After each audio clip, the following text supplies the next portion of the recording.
Pemirsa, jangan lupa subscribe channel YouTube Official UTV, like dan bunyikan lonceng notifikasi Anda.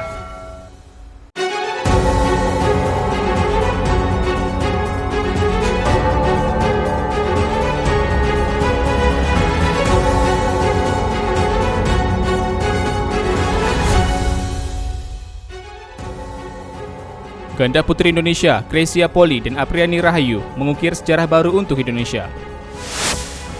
Ratusan karyawan PT Swakarya Indah Busana kembali menggelar aksi unjuk rasa mogok kerja, menuntut perusahaan segera membayarkan gaji mereka.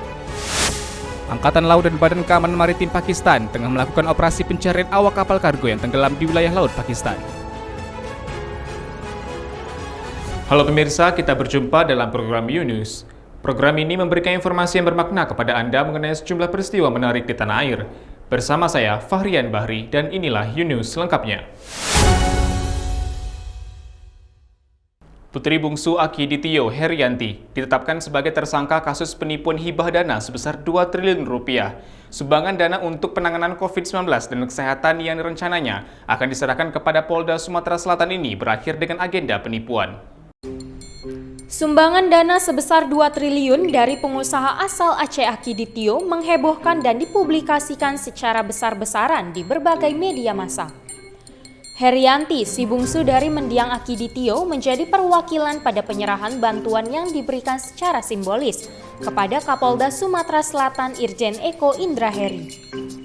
Namun pahit yang dirasa, harapan bantuan triliunan hanya tipuan belaka. Belakangan diketahui secara pasti dana sebesar 2 triliun rupiah ini tak ada rimbanya. Dilansir dari video yang diunggah Tribun Sumsel, dokter keluarga Aki Ditio yang bernama Hardi juga telah meminta maaf kepada publik. Ia ikut menyaksikan penyerahan anggaran triliunan rupiah tersebut dan sempat meyakini keberadaan uang sejumlah 2 triliun itu. Dalam permintaan maafnya, Hardi lantas menyesalkan perbuatan Herianti. Direktur Intel Polda Sumsel Kombes Ratno Kuncoro mengatakan, tersangka telah diamankan akibat polemik komitmen sumbangan COVID-19. Banyak masyarakat yang menyayangkan aksi penipuan ini yang ramai diperbincangkan netizen. Hingga saat ini publik belum mengetahui secara pasti apa motif di balik penipuan itu. Kafabihi, UTV, mengabarkan. Sebanyak 35 putra-putri terbaik di Kota Batam, Kepulauan Riau yang akan menjalani pelatihan sebagai pasukan pengibar bendera Paskibraka menjalani tes PCR. Seluruh anggotanya dipastikan negatif COVID-19 dan dapat memulai masa pelatihan. Kepala Dinas Kepemudaan dan Olahraga Said Haidar memastikan 35 anggota pasukan pengibaran bendera pusaka Paskibraka Kota Batam sehat dan negatif dari virus COVID-19. Sebelum menjalani masa pemusatan pelatihan, sebanyak 35 paskibraka Kota Batam telah menjalani tes PCR. Sebelum ini kita juga sudah melakukan PCR untuk mengantisipasi. Sebelum dilakukan pemusatan juga kita udah antigen. Barusan dapat arahan beliau, segera juga kita PCR. Kita akan lakukan koordinasi, ya mudah-mudahan hari ini arahan Pak Wali berkaitan dengan PCR akan kami koordinasikan dan dapat dilakukan. Said menyebut jika ditemukan salah satu anggota yang terkonfirmasi positif COVID-19, maka pihaknya akan langsung berkoordinasi dengan tim kesehatan. Kalau positif kita koordinasi dengan tim kesehatan, bentuknya seperti apa? Kalau memang isolasi mandiri, kita isolasi mandiri. Tidak ada masalah. Apakah ada diskualifikasi diistirahatkan atau bagaimana itu? Istirahatkan, tetap istirahat. Kita menjaga, kita sifatnya berkumpul. Begitu ada yang positif, pasti kita koordinasikan dengan tim teknis dengan diisolasikan untuk menjaga yang lain-lain. Ia mengharapkan anggota Paskibraka yang telah ditunjuk dapat menjalankan latihan secara baik dan dapat menjaga kesehatan. Salah seorang peserta, Dinda Adila Putri, mengaku senang bisa mewakili sekolahnya. Dirinya berharap bisa membuat orang tuanya bangga. Alhamdulillah senang karena pertama dari seleksi awalnya memang gak gampang. Terus pesertanya juga banyak, terus mewakili sekolah, bisa bawa nama sekolah juga. Dari sekolah mana? Dari SMK Negeri 7 Batam. SMK Negeri 7 Batam. Siap. Berarti nanti diusahakan kuat lah ya sampai udah dites antigen negatif semua berarti ya? Siap, sudah. Yang sudah di sini sudah negatif semua. Okay. Hal serupa juga diungkapkan Muhammad Riki Akbar yang mengaku senang walaupun latihan yang dijalani terasa berat. Siap, Muhammad Ibnu Akbar. Oke. gimana perasaannya udah bisa sampai jadi pasukan Paskibraka di Kota Batam? Siap, senang. Menjalani latihannya sekarang gimana? Berat atau gimana? Siap, berat. Jadi nanti bisa nggak kira-kira untuk sampai di pengibaran bendera di Kota Batam kira-kira? Siap, bisa. Siap, kasih. Dari Batam, Kepulauan Riau, Engesti Pedro, UTV, mengabarkan. Ratusan karyawan PT Swakarya Indah Busana di Jalan Wonosari, Kilometer 7 Tanjung Pinang, Kepulauan Riau, melakukan aksi mogok kerja Senin 2 Agustus 2021. Ratusan karyawan perseroan terbatas PT Swakarya Indah Busana menuntut gaji yang belum dibayarkan pihak perusahaan Swakarya Indah Busana. Mereka terus menggelar aksi mogok kerja selama pihak perusahaan tidak membayarkan hak ratusan karyawan ini. Salah satu karyawan Swakarya Indah Busana, Sri Kasrini, mengaku pihak perusahaan belum membayarkan gaji karyawan selama 2 bulan lebih. Mereka mengancam akan terus melakukan aksi mogok kerja selama pihak perusahaan belum membayarkan gaji. Akibat belum dibayarkannya upah ini, sebagian pekerja terpaksa terlilit hutang demi menyambung hidup. Ya terdampak semua lah Pak, ekonomi kita pun jadi melemah. Kita banyak asuransi yang perlu kita bayar, tapi kan terkendala semua. Kita utang banyak sana sini. Ada dikejar rentenir, Bu? Oh bukan dikejar lagi Pak, macam kita BPKB kita gade ya kita udah kena denda. Kita gadekan apapun otomatis banyak pengaruhnya bagi karyawan semua, kita semua juga. Kepala Seksi Penyelesaian Perselisihan Tenaga Kerja Dinas Tenaga Kerja Koperasi dan Usaha Mikro Kota Tanjung Pinang, Hasdungan Simatupang menyampaikan, dari hasil mediasi pihak perusahaan minta waktu selama 2 pekan mendatang untuk melunasi gaji karyawan. Dia menegaskan apabila perusahaan tidak membayarkan sampai tanggal 19 Agustus mendatang, maka dikenakan sanksi sebesar 15%. Kita sudah sepakat ya bersama dari Disnaker Provinsi dengan Ketua PUK, kita sudah sepakat. Artinya teman-teman nanti hari ini gaji untuk bulan Mei yang separuh dibayar hari ini. Sisanya yang gaji bulan Juni akan diusahakan perusahaan paling lambat tanggal 19 Juni. Apabila perusahaan tidak membayar nanti ada denda 15%. Jadi perusahaan sudah berkomitmen akan dibayar semua gajinya pada bulan Juni tanggal 19. Sebelum tanggal 19 Agustus. Akan dibayar pihak perusahaan tanggal 19, paling lama 19 Agustus. Jadi nanti kalau pihak perusahaan ingkar janji nanti kita tambah denda 15%. Itu sudah disepakati oleh pihak perusahaan.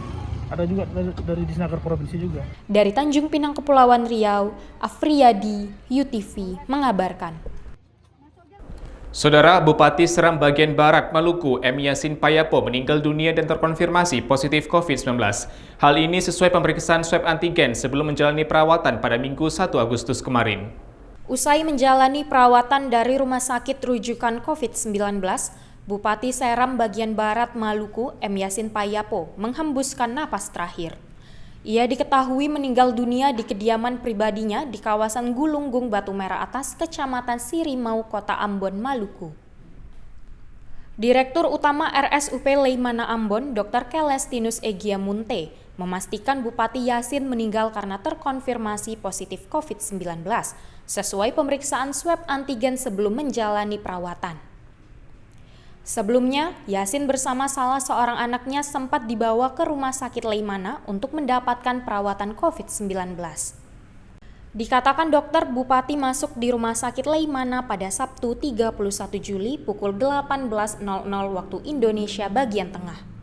Saat masuk di rumah sakit, Bupati memiliki keluhan umum, di antaranya batuk, sesak nafas, dan demam.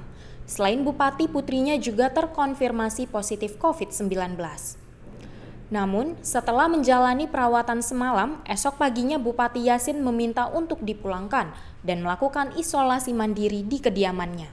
Pemeriksaan di IGD pada saat tanggal 31 Juli didapatkan hasil bahwasanya Bapak Bupati positif COVID-19 dengan pemeriksaan rapid test antigen.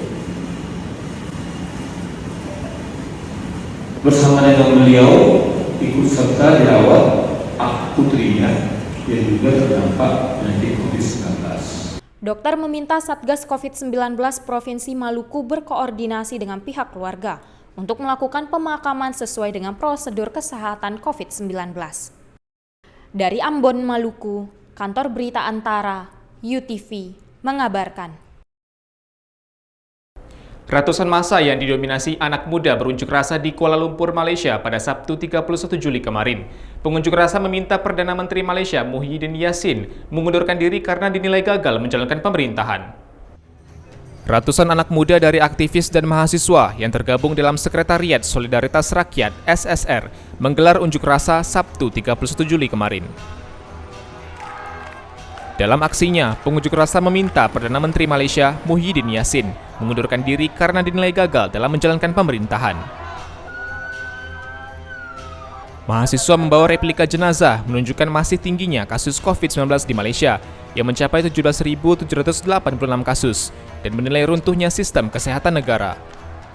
Mengenakan pakaian hitam, pengunjuk rasa berkonvoi dari stasiun LRT Masjid Jamek Tun Perak menuju Dataran Merdeka, Kuala Lumpur. Media setempat mengabarkan, kepolisian setempat telah menerima laporan atas aksi unjuk rasa tersebut dan tengah menginvestigasi unjuk rasa tersebut karena dinilai melanggar Undang-Undang Kesehatan Malaysia. Dari Malaysia, Kantor Berita Antara, UTV, mengabarkan. Pemberlakuan pembatasan kegiatan masyarakat PPKM level 4 berakhir hari ini, Senin 2 Agustus. Gubernur Kepulauan Riau Ansar Ahmad menilai kebijakan PPKM menunjukkan tren kesembuhan yang cukup tinggi. Gubernur Kepri, Ansar Ahmad, masih menanti keputusan Presiden untuk menindaklanjuti kebijakan PPKM di wilayah Kepri. Menurutnya, pemberlakuan pembatasan di level 4 kemarin menunjukkan hasil kebijakan tersebut efektif untuk menekan angka penyebaran COVID-19 juga menekan angka kematian. Gubernur juga menyebut tren kesembuhan pasien COVID-19 selama penerapan PPKM level 4 dinilai cukup efektif. Sehingga meski pemerintah pusat tidak menginstruksikan kelanjutan PPKM, pemerintah Provinsi Kepri dipastikan akan tetap memberlakukan pengetatan protokol kesehatan di wilayahnya. Ya, kita nunggu arahan Presiden hari ini. Kalau nanti diperpanjang, ya diperpanjang. Kalau tidak diperpanjang pun, ya kita laksanakan tetap protokol kesehatan yang ketat versi daerah. Karena ini kan trennya bagus nih ya, sudah menurun beberapa hari. Tingkat kesembuhan juga sudah lebih meningkat. Kita hanya perlu dorong perkuatan treatment kita dan angka kematian menurun. Itu yang mau kita perhatikan. Ya kita nunggu kebijakan pusat. Dari Tanjung Pinang, Kepulauan Riau, Alamuddin, UTV mengabarkan. Ganda putri Indonesia Gracia Poli dan Apriani Rahayu mengukir sejarah baru untuk Indonesia. Keduanya berhasil membawa pulang medali emas pertama kalinya di cabang olahraga badminton pada Olimpiade Tokyo 2020.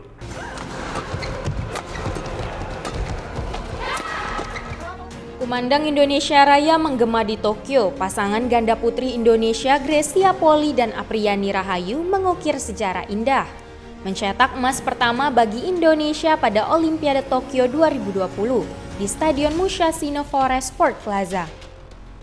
Pertarungan berlangsung sengit melawan pasangan Cina Chen Qingchen dan Chia Yifan. Kemenangan diraih setelah unggul dengan skor 21-19 dan 21-15. Gracia dan Apriani memainkan permainan cepat dan bola tinggi pada game pertama. Akan tetapi dapat diimbangi lawannya hingga pada akhirnya Cina menyerah pada game pertama 21-19.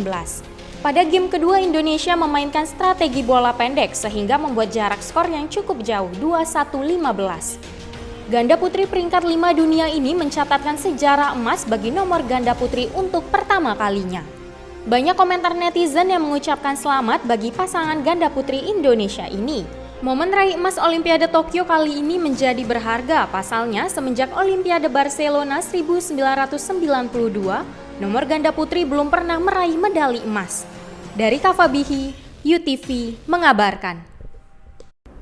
Angkatan Laut Pakistan dan Badan Keamanan Maritim Pakistan (PMSA) melakukan operasi gabungan di selatan Karachi untuk menyelamatkan awak kapal kargo yang tenggelam di wilayah laut Pakistan. Puluhan personil Angkatan Laut dan Badan Keamanan Maritim (PMSA) Pakistan bahu-membahu berusaha menyelamatkan awak kapal kargo yang tenggelam. Sebuah kapal laut dan beberapa perahu karet diterjunkan untuk menemukan dan mengevakuasi korban di tengah laut lepas. Menurut Direktur Operasional PMSA Pakistan, Ihsan Farid Ahmed, Dalam konferensi pers, Minggu 1 Agustus, tim gabungan telah menyelamatkan 15 dari 18 awak kapal. Sedangkan 3 lainnya, menurut Ahmed, hingga saat ini masih dalam pencarian. PMSA और पाकिस्तान नेवी की मुश्तरका कोशिशों के नतीजे में जहाज़ हमले के 18 में से 15 अरकान को रेस्क्यू कर लिया गया है, जो कि आपके सामने मौजूद है अल्हम्दुलिल्लाह। और जबकि 3 अरकान की तलाश अभी जारी है और इस तलाश में PMSA और पाकिस्तान नेवी के हवाई जहाज़ अभी भी मसरूफ़ अमल हैं। Menurut keterangan, kapal kargo yang awaknya mayoritas berwarga negara Suriah tersebut berangkat dari India ke Somalia membawa barang ekspor. Namun akibat hujan badai dan gelombang laut yang tinggi, kapal yang bernama Emri Suferi tersebut tenggelam pada Kamis 28 Juli di wilayah Laut Pakistan. Dari Karachi, Pakistan, Kantor Berita Antara, UTV mengabarkan.